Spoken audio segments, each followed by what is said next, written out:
celebration of the birth of President Diosdado Macapagal from 1910 to 2010.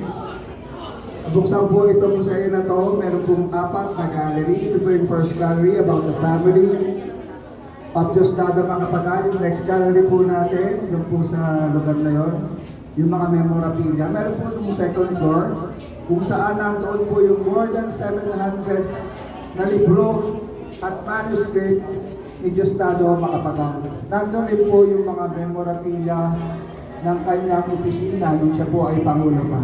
Para po sa mga rules about the museum, siguro less than 2 minutes lang po ito. Let me call on Sir Louie. Okay po, magandang umaga. Bago tayo maglimot, paalala lang po, pwede kayo mag-take ng picture, pero pa-off lang po ng flash ng iyong camera. Dahil ang flash po ay nakakasira ng kulay ng photos at portrait. Pag tinatamaan sila ng flash, nagbabago po yung kulay nila. Iwasan din po hawakan ng mga koleksyon dahil lahat ng mga koleksyon dito ay mga original. Iniingatan po namin ito para makaabot pa po sa susunod na mga henerasyon.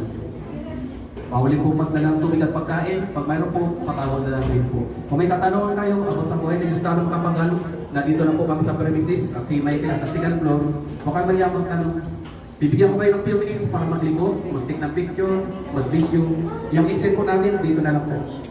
Maraming salamat po sa inyong pakikinig at